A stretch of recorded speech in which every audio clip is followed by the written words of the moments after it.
Bonne écoute. Bonjour à tous, bienvenue dans cette deuxième partie de notre série sur l'Église du Nouveau Testament.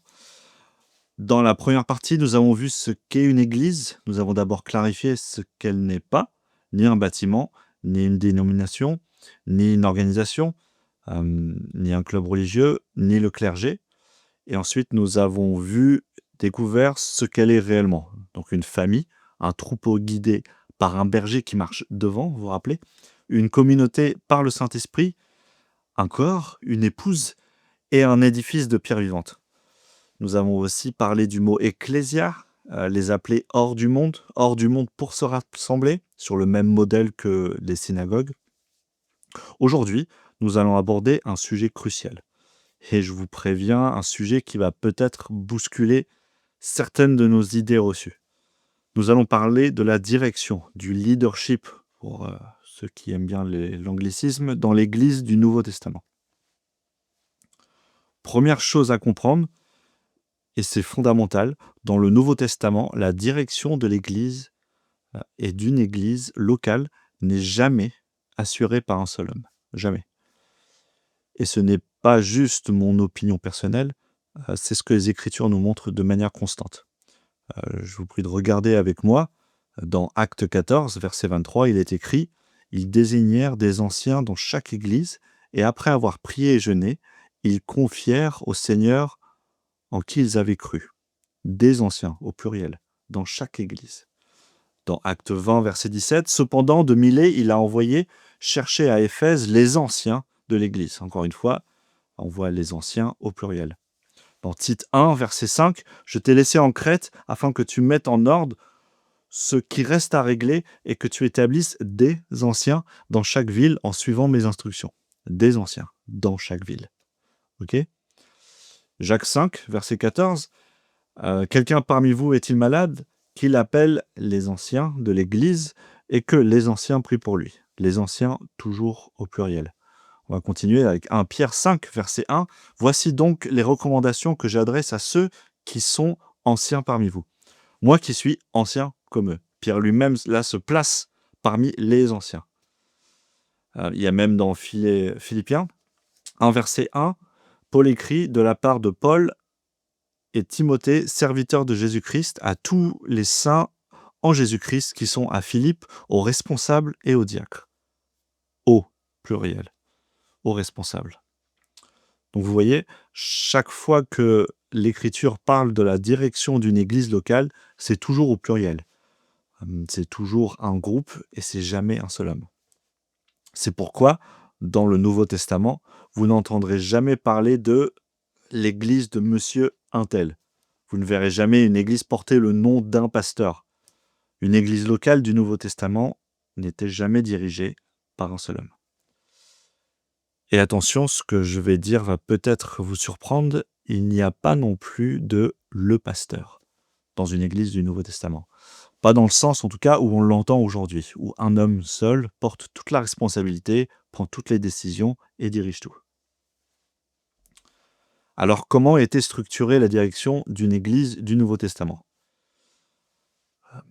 C'est simple et c'est organique. Il y avait 2 groupes de personnes, les anciens et les diacres. Donc, commençons par les anciens. Sur le modèle de la synagogue, l'église du Nouveau Testament était dirigée par un groupe d'hommes. Et oui, je dis bien d'hommes, pas d'hommes et de femmes. Et nous y reviendrons un peu plus tard. Ce groupe d'hommes était appelé les anciens.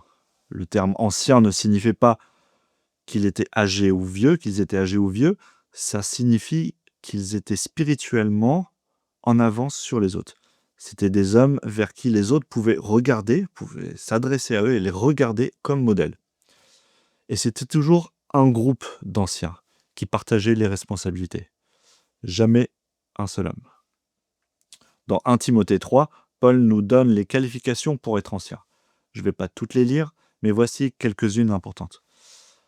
Premièrement, marié à une seule femme. Ça signifie quelqu'un qui n'a jamais divorcé et remarié. C'est une personne fidèle dans son engagement. Deuxièmement, ne pas être avide d'argent. Ça ne veut pas dire ne pas avoir de l'argent, mais ne pas en être l'esclave, de ne pas être motivé, de ne pas poursuivre l'argent. troisièmement, avoir une bonne réputation dans son emploi. Et là, on voit une notion d'emploi quand même. L'ancien doit être approuvé par son patron, par ses collègues, sa vie professionnelle témoigne, les gens qui le côtoient témoignent de son caractère.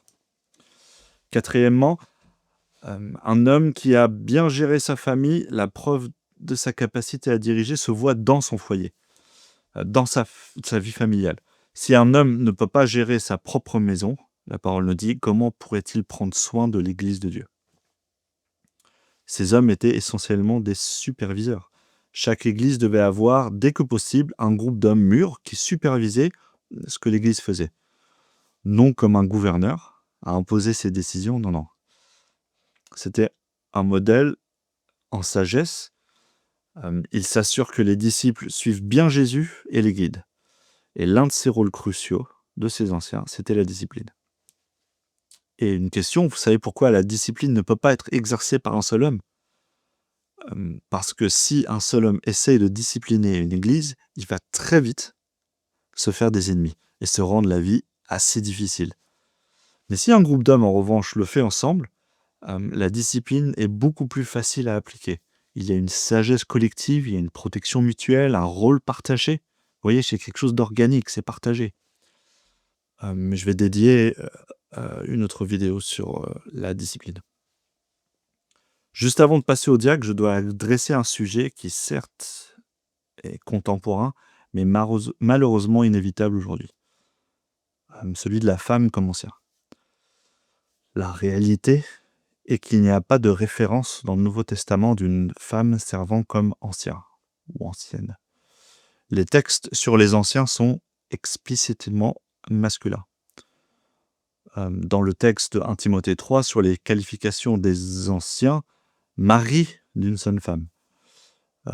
C'est utilisé systématiquement le masculin, et ça dit qu'il dirige bien sa propre maison. Dans Tite 1, sur l'établissement des anciens, s'il s'y trouve quelque homme irréprochable, mari d'une seule femme, tout encore une fois au masculin. 1 Timothée 2, sur les restrictions sur l'enseignement, je ne permets pas à la femme d'enseigner ni de prendre l'autorité sur l'homme, dans le sens de la direction responsable. Ce passage est souvent compris comme s'appliquant au rôle d'ancien, qui inclut l'enseignement et la supervision de la doctrine. Dans Actes 14, 23, ils firent nommer des anciens dans chaque église. Tous les exemples nommés dans les épîtres sont des hommes. Et avant d'aller plus loin, je veux aborder une question qui crée souvent des tensions. La place des femmes dans le leadership de l'église, particulièrement le rôle d'ancien. Écoutez, je ne vais pas entrer dans tous les débats contemporains sur cette question. Ce n'est vraiment pas mon objectif. Mais je veux vous partager quelque chose d'important. Il y a un principe magnifique dans l'Écriture, l'ordre divin. Et cet ordre n'est pas là pour nous embêter, pour limiter qui que ce soit, ou pour créer des hiérarchies de valeurs. Non, non. C'est pour notre édification, pour nous donner un exemple et pour nous aider à comprendre la nature même de notre Père Céleste. Je vais m'expliquer. Regardez la Trinité. Le Père, le Fils et le Saint-Esprit sont égaux en nature, en puissance, en gloire. Mais il y a un ordre. Le Fils ne fait rien de lui-même, il fait la volonté du Père. Le Saint-Esprit ne parle pas de lui-même, il glorifie le Fils. Est-ce que ça veut dire que le Fils est inférieur au Père? Absolument pas. Est-ce que le Saint-Esprit est moins important? Jamais de la vie. Ils sont un, mais il y a un ordre, une harmonie, une beauté dans leur rôle distinct. De même, dans la famille, Paul nous dit que le mari est le chef de la femme, comme Christ est le chef de l'Église. Est-ce que ça veut dire que la femme vaut moins? Non. L'homme et la femme sont créés à l'image de Dieu, égaux en valeur, co-héritiers de la grâce. Mais il y a un ordre. Et cet ordre reflète quelque chose de profond sur la relation entre Christ et son Église. Et dans l'Église, c'est pareil, il y a un ordre. Les Écritures nous montrent clairement que les anciens sont des hommes. Est-ce que ça veut dire que les femmes sont moins importantes dans l'Église? Absolument pas. Les femmes prophétisent, elles enseignent aux autres femmes, elles servent comme diaconesses, elles prient, elles exercent des dons spirituels. Phobée était diaconesse, Priscille enseignait. Les femmes étaient les premières à annoncer la résurrection. Mais dans l'ordre que Dieu a établi, le rôle d'ancien, de superviseur spirituel de l'Assemblée, est confié aux hommes. Et vous savez quoi? Au lieu de nous quereller là-dessus, au lieu de vouloir prendre la place des uns des autres, nous devrions ensemble nous réjouir dans l'ordre que Dieu a établi. Parce que cet ordre n'est pas arbitraire, il nous parle de Dieu lui-même. Quand un ancien guide son église avec amour, comme un berger, il nous montre comment Christ aime son église. Quand une église euh, suit ses anciens avec confiance, elle nous montre comment l'église suit Christ. Quand un mari aime sa femme, comme Christ a aimé l'église, et qu'une femme respecte son mari, il nous donne une image vivante de l'évangile. Tout cela, c'est pour rendre gloire à Dieu, pour nous édifier, pour nous enseigner. Alors arrêtons de nous battre pour des places, arrêtons de voir l'ordre divin comme une limitation, voyons-le pour ce qu'il est, un cadeau, une révélation, un reflet de la beauté de notre Dieu trinitaire. Chacun a sa place, chacun a son rôle, chacun est précieux. Et ensemble, dans l'ordre de Dieu établi, nous formons un corps magnifique qui le glorifie. Maintenant, parlons du deuxième groupe, les diacres. L'origine du mot diacre, avant de parler des qualifications du diacre, prenons un moment pour comprendre ce que signifie vraiment ce mot. Le mot diacre vient du grec diakonos, qui signifie tout simplement serviteur, littéralement. Celui qui sert. Ce n'est pas un titre prestigieux, ce n'est pas une position d'autorité, c'est une fonction de service. Ce mot vient du verbe diakoneo, qui signifie servir, et particulièrement servir de manière pratique, comme servir à table ou répondre à des besoins concrets. C'est important de comprendre cela, parce que dans notre monde, on aime les titres, les positions, on aime l'autorité. Mais dans l'Église du Nouveau Testament, un diacre, c'est d'abord et avant tout quelqu'un qui est au service, qui sert. Alors, où est-ce qu'on voit cette fonction dans le Nouveau Testament ? Paul, quand il écrit aux Philippiens, salue l'Église de cette manière. Philippiens 1.1. Paul et Timothée, serviteurs de Jésus-Christ, à tous les saints en Jésus-Christ qui sont à Philippe, aux responsables et aux diacres. Vous voyez, il y a une distinction. Les responsables, ce sont les anciens, les épiscopes, ceux qui supervisent, et les diacres, ceux qui servent, qui sont au service. Maintenant, même si les diacres servent dans des domaines pratiques, ça ne veut pas dire que n'importe qui peut être diacre. Paul donne des qualifications qui sont assez claires dans 1 Timothée 3, à partir du verset 8. Je ne vais pas tout détailler ici parce que je vous encourage vraiment à aller lire ce passage. Mais laissez-moi vous dire quelque chose d'important. Les qualifications pour être diacre sont à la fois pratiques et spirituelles. Paul parle de leur caractère, de leur réputation, de leur fidélité, de leur vie de famille. Ce n'est pas juste une question de compétence, c'est une question de qui ils sont. Et ce qui est intéressant, c'est qu'au verset 11, Paul dit « De même, les femmes doivent être respectables, non médisantes, sobres, fidèles en tout. » Certains pensent qu'il parle là des épouses des diacres, d'autres pensent qu'il parle de diaconesses. Personnellement, je penche pour la deuxième option. Et on irait même plus loin avec un exemple concret. En Romains 16.1, je vous recommande notre sœur Phobé, diacre de l'église de Sancheré. Le mot grec utilisé ici est bien diakonos. Phobé était diacre. Alors oui, les diacres peuvent être des hommes ou des femmes. Ils sont appelés à servir l'église de manière pratique, mais avec des qualités spirituelles profondes. L'origine de cette fonction, elle est née dans Acte 6. Laissez-moi vous raconter ce qui s'est passé. L'église primitive grandissait rapidement. Et avec la croissance sont venus les problèmes pratiques. Acte 6.1 nous dit, à cette époque-là, alors que les disciples se multipliaient, les hellénistes se mirent à murmurer contre les hébraïques, parce que leurs veuves, aux hellénistes, étaient négligées lors de la distribution quotidienne. Vous voyez le problème ? Il y avait un besoin pratique, nourrir les veuves. Et ce besoin n'était pas géré. Certaines veuves étaient oubliées, négligées. Et ça créait des tensions dans l'Église. Alors les apôtres ont dit au verset 2, « Il ne convient pas que nous délaissions la parole de Dieu pour servir aux tables. » Remarquez bien ce qu'ils disent. Ils ne disent pas que servir aux tables n'est pas important. Ils disent que ce n'est pas leur appel principal. Leur appel, c'est la prière et le ministère de la parole de Dieu. Alors voici la solution qu'ils proposent. Verset 3. « C'est pourquoi, frères et sœurs, choisissez parmi vous 7 hommes de qui l'on rend un bon témoignage, rempli d'Esprit Saint et de sagesse. Et nous les chargerons de cette tâche. C'est exactement ce qu'ils ont fait. 7 hommes ont été choisis, non pas pour prêcher, mais pour servir aux tables, pour s'occuper de la distribution de nourriture aux veuves, pour l'exemple en question. Mais remarquez quelque chose d'important. Même si c'était une fonction pratique, les qualifications sont spirituelles, remplies d'Esprit Saint et de sagesse. Un diacre n'est pas juste quelqu'un qui est doué pour l'organisation, c'est quelqu'un qui marche avec Dieu, qui est rempli de l'Esprit. C'est exactement ce qu'on retrouve dans 1 Timothée 3. Les diacres doivent avoir des compétences pratiques, oui, mais surtout un caractère spirituel solide. C'est ça un diacre. Quelqu'un qui sert les besoins pratiques de l'Église, mais il le fait avec des qualités spirituelles profondes. Maintenant, parlons rapidement de la rémunération. Et la rémunération des anciens. Parler d'argent. Ou pas que.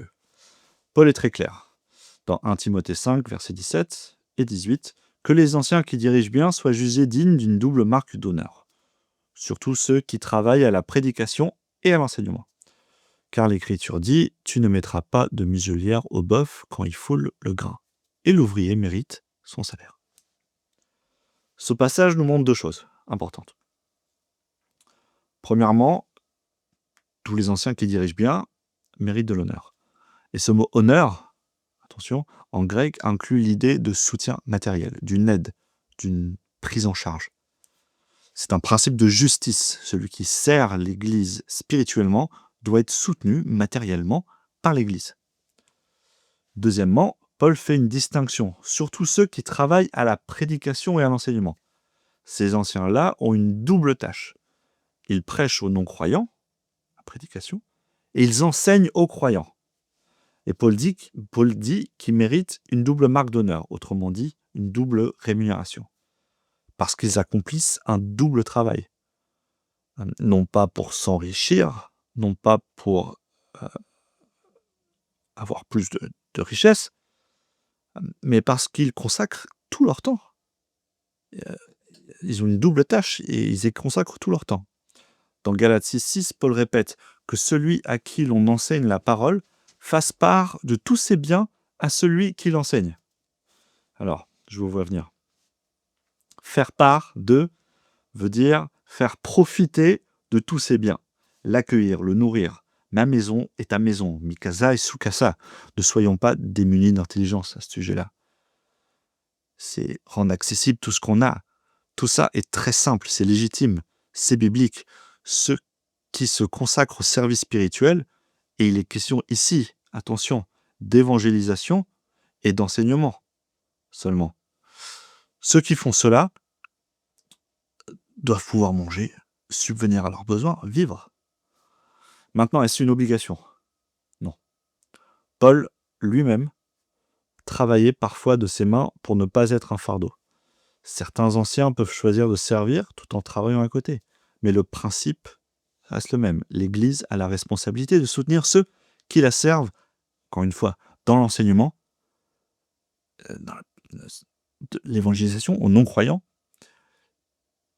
et l'enseignement aux croyants, enseigner la parole de Dieu. Prêcher la parole aux non-croyants. Donc, comment les anciens sont-ils choisis? Grosse question. Donc au début, les anciens sont choisis par celui qui implante l'Église, l'apôtre. D'ailleurs, petite parenthèse importante, dans le Nouveau Testament, les apôtres qui sont appelés à implanter des églises, là où il n'y en a pas, n'implantent jamais une église seule. Jamais. Regardez les exemples. Paul et Barnabas implantent des églises en Actes 13 et 14, puis Paul part avec Silas dans Actes 15, verset 40. Barnabas, lui, prend Marc avec lui. Paul travaille ensuite avec Timothée, il travaille avec Tite. À chaque fois, c'est au moins 2 hommes qui vont implanter une église. Ce n'est pas l'œuvre d'un seul homme.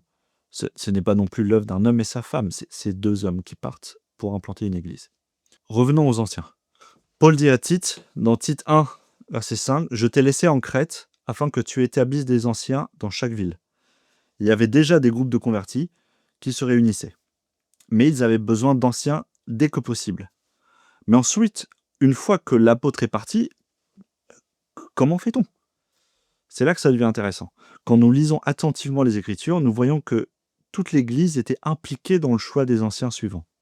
Dans Actes 14, au verset 23, il est écrit « Ils désignèrent des anciens dans chaque Église, et après avoir prié et jeûné, ils les confièrent au Seigneur en qui ils avaient cru. » Donc le mot grec utilisé ici pour « désignèrent » est fascinant. C'est le mot « chérotoneo ». Je ne sais pas si je le prononce bien, mais « chérotoneo », qui vient de deux mots, donc c'est constitué de deux mots, « cher » qui signifie « main » et « téno » qui signifie « tendre » ou « étendre », littéralement « lever la main ». C'était le terme utilisé dans la Grèce antique pour décrire un vote à main levée dans une assemblée.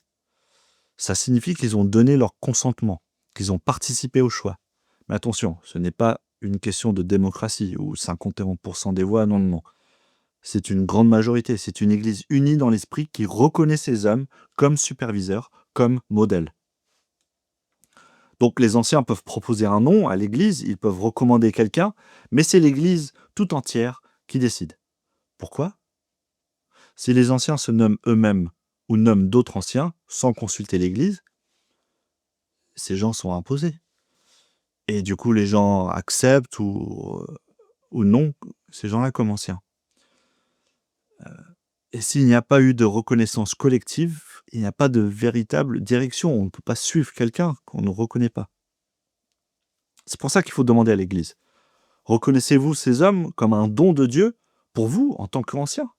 Et alors, ils pourront le suivre. Alors, quand il est question ici de l'Église, il ne s'agit pas juste du public présent ou d'une congrégation.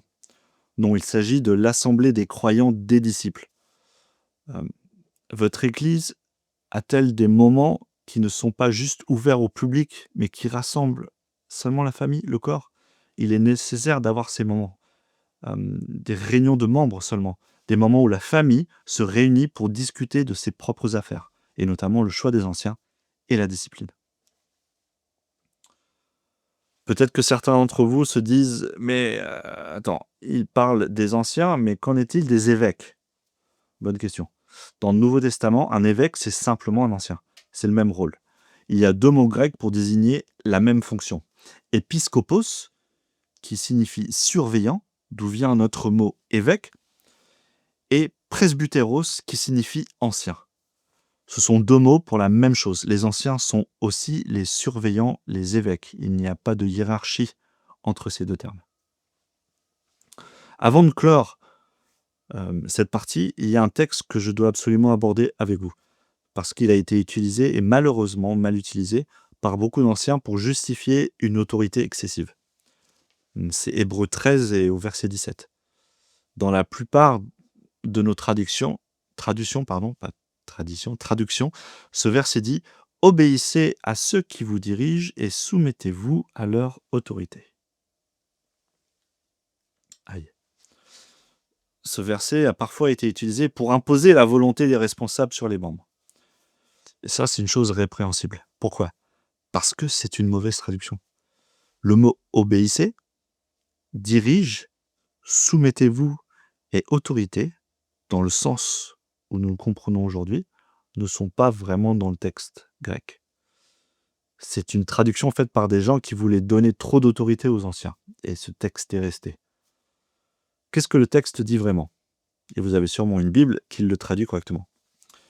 Il dit « Laissez-vous persuader par ceux qui vous guident et cédez-leur le pas. » Vous voyez la différence? Il ne s'agit pas d'obéissance aveugle. Il ne s'agit pas de soumission à une autorité qui impose. Il s'agit plutôt de coopération. Il s'agit de se laisser persuader par ceux qu'on a reconnus comme responsables, de les écouter, d'écouter leurs raisons d'agir, jusqu'à ce que nous aussi, nous soyons persuadés que c'est la bonne chose à faire. Et ce ne sont pas ceux qui vous gouvernent ou dirigent, mais ceux qui vous guident. Ils sont des sous-bergers du bon berger. Et ils vous guident. Ils ne vous poussent pas, ils ne vous poursuivent pas, ils n'utilisent pas des chiens ils vous guident. Et ensuite, cédez-leur le pas. Laissez-vous guider. C'est une déclaration très douce, très humble, qui aurait dû être traduite correctement depuis le début. Vous voyez, le modèle du Nouveau Testament n'est pas une pyramide où quelqu'un est au sommet et contrôle tout. C'est plutôt un cercle, un groupe d'hommes mûrs qui servent ensemble, qui se complètent, qui portent ensemble la responsabilité et qui rendent des comptes à toute l'Église. Et au centre de ce cercle, il n'y a pas un homme. Enfin si, il y a un homme, Jésus. Lui seul est le chef, lui seul est le Seigneur. Les anciens ne font que guider le troupeau vers lui. Voilà pour cette deuxième partie sur la direction dans l'Église du Nouveau Testament. Dans la prochaine vidéo, nous allons parler des ministères, les apôtres, prophètes, évangélistes, pasteurs et enseignants. Et vous allez voir comment ces ministères sont donnés non pas pour créer une élite, mais pour équiper tout le corps. À bientôt. Maranatha. Vous venez d'écouter le podcast de l'Église Vie. À bientôt.